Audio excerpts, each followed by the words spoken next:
Welcome back to Most Excellent Adventures. This is the Mandalorian cosplay tutorial part 2. So I'm going to show you what I did to the helmet so far. I didn't vlog it, but I should have. The first thing I did was I sanded it with 400 grit. It's resin cast, but I sanded it with 400 grit. Then I sanded it with 1000 grit wet dry. And then I used Rust-Oleum primer, filler, and sandable. I just call it filler primer. I sprayed it all over the helmet so I could see any imperfections. Sanded it with 400 and then 1000 grit. And then I hit it with a Krylon Fusion all-in-one flat black. And it's a matte black. And that's just like the base coat. And then I hit it with Rust-Oleum crystal clear enamel. And I got some runs, so I had to resand it. So I hit it with 80, 120 grit sandpapers in the heavy spots where it bubbled up and dripped. And then I went over the whole helmet with 400 and 1000. And so I'm gonna hit it with the black, flat black, and then I'm gonna hit it with the crystal clear enamel again. Hopefully we don't get any runs. And now I'm gonna show you guys the armor. I've already covered it in the photopolymer resin, and it took days to dry. It's still not dry in some spots because I forgot to rotate it, but it took days. What I thought was only going to take like 30 minutes to an hour in the sun is taking days. Luckily, we're supposed to have some really sunny days the next couple of days. I can finish up curing it, and I can show you that process and how to apply it onto 3D prints. That way you guys will know, because this is a learning process for me. So hopefully it helps you guys whenever making your armor. And I'm not doing the alkali chrome with an airbrush gun because that costs way too much to buy air gun and me mess up with. Because I'm definitely not good at painting, I just found that out. So I'm going to use the graphite powder method. I'm going to show you how that works. Alright everyone, so to use the photopolymer resin, you're going to want to get some gloves, get something that you can lay down, whether it be a trash bag, piece of cardboard, newspaper, and make sure you're doing this outside in the shade or in a garage, something that is well ventilated. So this is the photopolymer resin I use, Voxylab or Voxlab standard photopolymer resin, black. It's more of a transparent black. And the parts are blue, so it's still going to be blue, it's just going to be a little bit darker once it is applied. The next item you're going to need is an old Tupperware bowl or an old bowl that you don't want anymore, something sturdy. I wouldn't use styrofoam or a solo cup. Make sure that it stays out of the sun. And then you are going to need an old paintbrush or one that you don't mind getting messed up. Next thing you're going to do is you're going to want to shake this photopolymer resin like there's no tomorrow. And it really doesn't take much of this stuff at all. Alright, so I placed some tape on the bottom of the parts. As you can see, I didn't pour much resin at all in there. You're going to want to brush this stuff on in very thin coats. Load your brush up and just brush it on. I made the mistake of doing this in the sun the first time. It got really hot in my hands, and it's okay to touch the parts while you're brushing this on. I know some of the parts can be kind of small and finicky. It's okay, that's why you have gloves on. Do make sure you have gloves on while doing this. And the reason for the tape on the bottom of these parts is because they have magnets, and I just don't want resin on those. And here's the second part I am brushing. I'm just going to make sure it fills in all those print lines and that it is a nice even coat. Alright, so I have the pieces that you guys just saw sitting in the sun curing. Now if you have a UV light, I recommend using it. That way you don't have to stick these items out in the sun. But the UV light will cure the resin, and it will take a couple days. If you are doing it in the sun, wear gloves when you're rotating the parts. Okay, so I got all the armor laid out on tote lids, and this is it pretty much dried. Like, okay, so you see how like this is dry, this side is dry because the sun hit it this way, but this side's still kind of damp, so I'll have to turn it and let the sun hit it that way. I mean, it's not super damp, it's just kind of tacky. See how my fingers are sticking to it, but here don't have that at all, and there's no 3D print lines that you can fill. And it also gave it a nice sheen, the photopolymer resin did. And right here on the chest piece where I added too much, this is going to be really fun to sand. This is a learning process, and I filmed this, but I lost the footage. This time I won't lose it. I've got some other 3D printed parts that I need to add some resin to, and I'll show you how I do that. And it's basically the same thing I did for the whole set of armor. As you can see, it has like a really nice shine, really smooth. Remember, this is a piece that like I sanded here, didn't sand here. They feel the same, so no need to sand it. Just hit it with that resin. It'll fill in those gaps, and then you can move on to the filler primer, then give it a nice sand. Alright everybody, it's been a couple days. I gave the helmet a quick sand just to get all those paint runs taken care of. Hit it with 400 and 1000 grit, and I'm gonna hit it with the Fusion All-in-One Matte Black again. Just give it one coat, then a coat of that clear coat, and I'll show you the results afterwards. Alright, fresh coat of the matte black on there. It's not dry yet. Still has to dry. See, this is the problem I keep running into. It keeps bubbling up right here. Don't know why. It's not windy or anything out here. But I keep getting this bubbling thing going on. But other than that, the whole helmet looks great except for that one spot. And it's only happening, you know, random spots. So I don't know what happened there. But looks like I'll have to sand that again and get back at it. Alright, so I got it sanded in a very, very thin coat of paint. It might have just been going on too thick, but it's not bubbling now. So the black base coat is finished. I'm going to wait a full hour for this to dry before I move on to that clear coat. I'm going to do a very thin layer of that clear coat as well. Because my black layer looked great before, and then I hit it too hard with that clear coat. So I'm just going to hit it very light with that clear coat, and I'll show you guys what that looks like when I'm done. I'm going to let this dry first. Terrible, terrible lighting in here, I know, but I got the clear coat on the helmet. As you can tell, it's pretty glossy. I brought it inside, and I don't want to touch it. I stuck my hand inside of it and set it down on this little desk I have, because the wind started to pick up, and this is as best as I can get this paint job.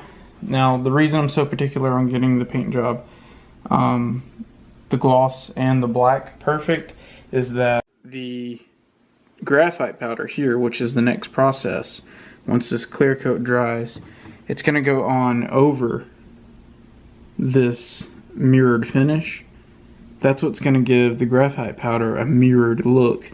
That chrome look is the flat black and the gloss together.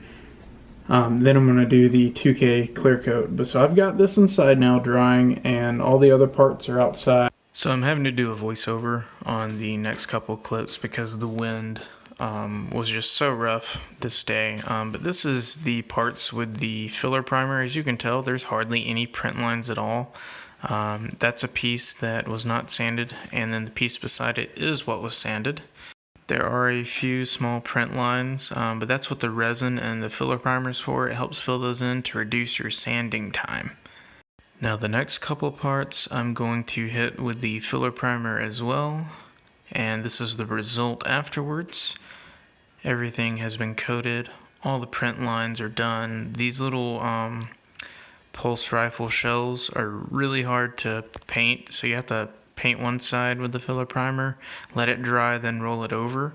I tried to get them to stand up, but like I said, the wind was really rough that day. And then the little charges there, those weren't too bad to paint. But other than that, the filler primer and the resin together really do make a difference with filling in those print lines. As you can tell, everything looks incredibly smooth, and that'll definitely save a lot of time. Alright everyone, so I just did a quick test on the side of the helmet with the graphite powder. As you can tell, it is very chrome. So what I'm going to do is I'm going to keep chroming this helmet up, and then I will get back with you guys afterwards. It's going to be more like a time-lapse sort of filming. Alright, so the first thing you're going to do is get a little cosmetic sponge or a cotton round. You're going to dip it in the graphite powder, and you're just going to rub it on all over the helmet. And it's so much easier than painting, in my opinion. As you can tell, it's turning black to chrome in no time. Don't be afraid of not using enough graphite powder. Go ahead and load it up. Put as much as you want on there. Now it isn't like a super shiny chrome at the moment. We are gonna buff it, and that's what's gonna make it super reflective. And we'll get to that later on in the video. See, black to chrome, no problem. Make sure you get every nook, cranny, and crevice. Definitely inside where the visor goes. Wear gloves when doing this, and make sure you lay something out on the table or your workspace. And you can touch it. It will come off on your hands a little bit, but that's why we cure it with the 2K clear coat to seal it in.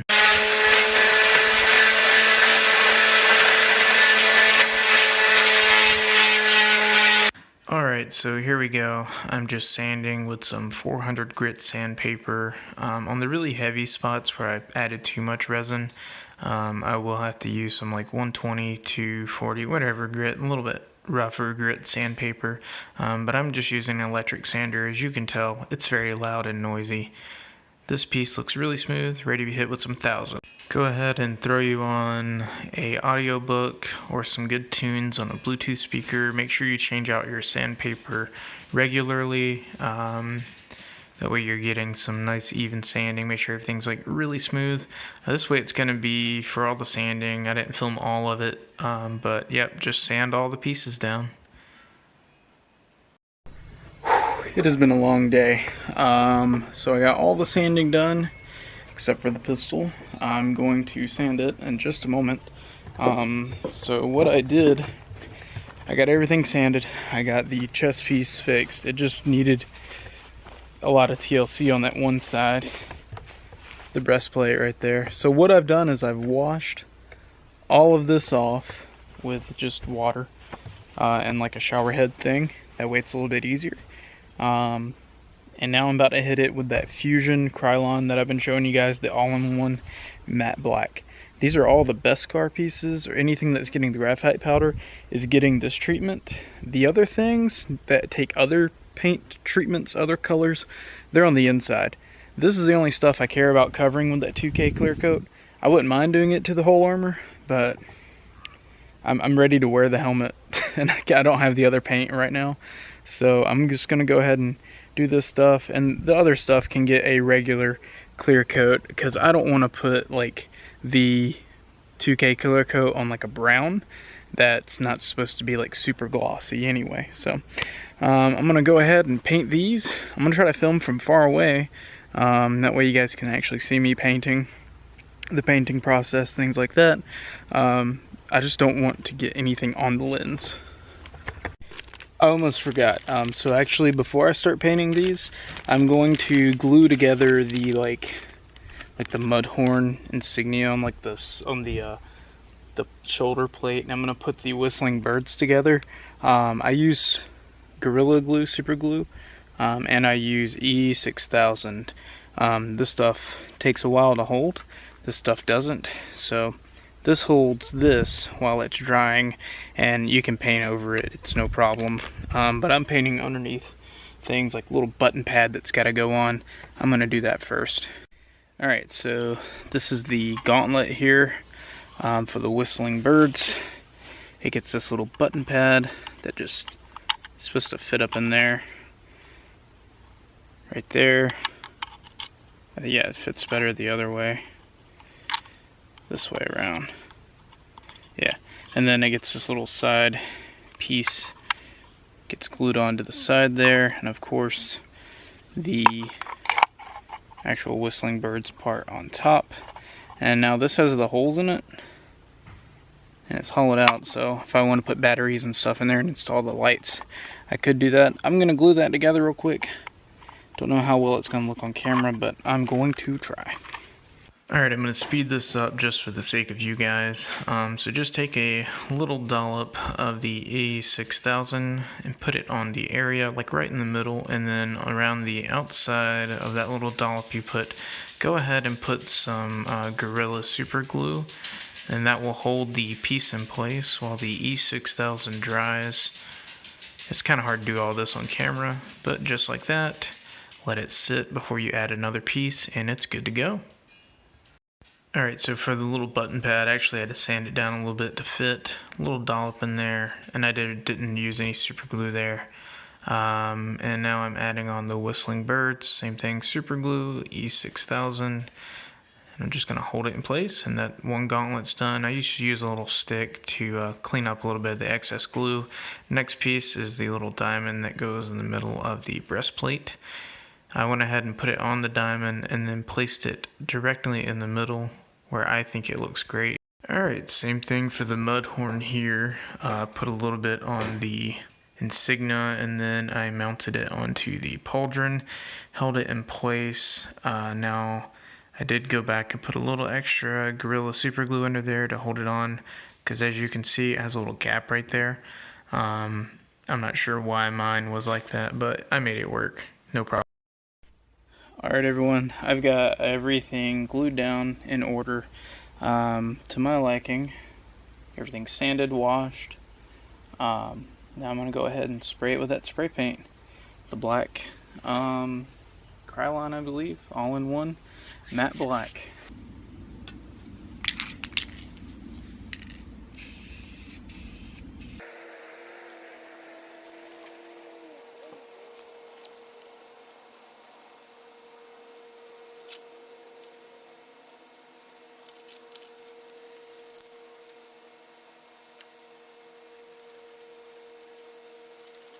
Alrighty everyone, that matte black is finished drying. As you can see, it looks kind of glossy on like the shoulder pauldrons, but I guess it's just where I sanded it so good. It gave it a really smooth finish. But I'm going to go ahead and hit it up with the Rust-Oleum crystal clear enamel.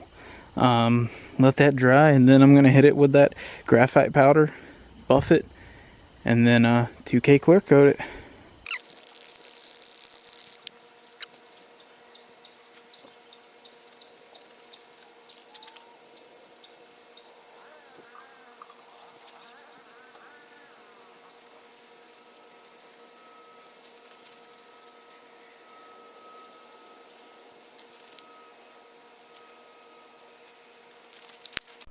Alright, so as you can see I have like small imperfections on my helmet, but that's totally fine.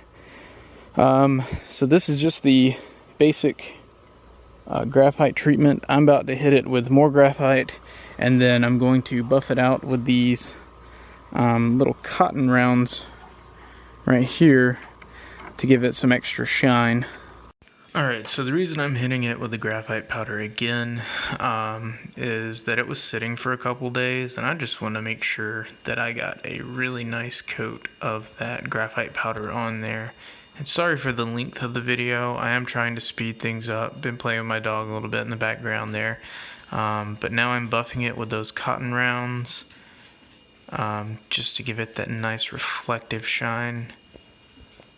Just want to be very thorough with my video and not try to cut really any corners. That way you guys can see the process and all the work that I put into it. Alright everyone, I got the helmet zoomed in from like pretty far away because I don't want this stuff, the 2K clear coat by Spray Max. It's not going to focus because I'm so far away. So what you're going to do is you have this little red activator on the bottom. This red activator goes in this little push pin right here. And you have to push it down on something hard to activate it. This has a can inside of a can. It has like a 48-hour or something like that life. So once you activate it, you have to work with it. So I'm going to go ahead and just shake up both of the rattle cans really well. Activate it, shake it up some more, and then start spraying this helmet.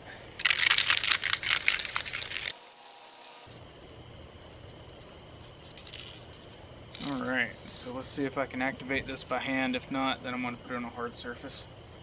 Yep, hard surface it is. It's like opening a bottle of ramen. Yep, I'll be right back. I'm gonna go push this in on a hard surface. Okay, I got it pushed in. I'm just pressing down on it, shaking it up. Hopefully it's like super activated or something, I don't know. I didn't hear a psst or anything. Like I said, this is a learning process for me.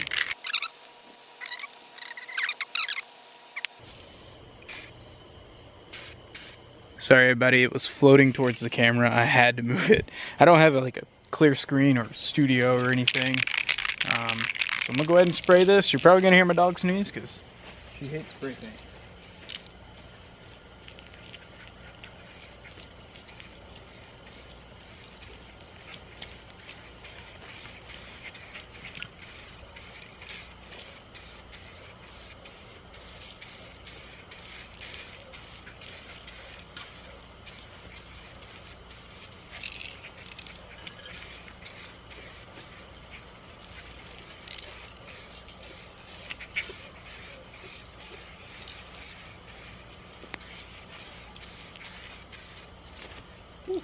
Just fell in a hole. Alright, so it just got done using the 2K clear coat as you guys saw. Now it does dull it down, but not too much. It definitely has more of a gunmetal color to it now. So what I'm going to do is I'm going to let this dry. I'm only doing one coat. I'm going to buff it again, get that shine back out. Alright, you can see that shine coming off of the armor from my lights up there, but yeah, it's getting pretty dark out here. Camera's still doing well. This is almost dry. I'm going to probably take this up on the porch and use the graphite powder. You guys have already seen how I did that with the helmet. I'm doing the exact same thing with this. Graphite powder, then buff it, and then 2K clear coat, and I'll get back with you guys after I'm done with it, because there's I'm running out of memory on my camera, and I've got a lot to edit, so I'll get back with you guys after I'm done buffing and clear coating and all that good stuff. Okay, so yeah, it's pretty dark, so I hit it with my flashlight. This is the graphite powder 2K clear coat. Not too long after it's been on, it still has that pretty cool like reflective look. Alright everyone, so I have completed the graphite powder and 2K clear coat. As you can tell, it's pretty reflective, very shiny, definitely gives off that Mandalorian color. So I will definitely see you guys in part 3. It has been a long process for getting this done. I'm still waiting on the flight suit to come in the mail, but thank you guys for watching. Sorry this was so lengthy. I just wanted to make sure that it was very thorough. I know I skipped a lot of parts, like me graphite powdering all the armor, but it's the same way I did the helmet. And the same way, you know, I'd resin the parts, was the same way I did those little parts. So thank you guys for watching. Stay tuned for part 3. Should be the last and final part. Appreciate you guys. Be excellent to each other and party on, dudes.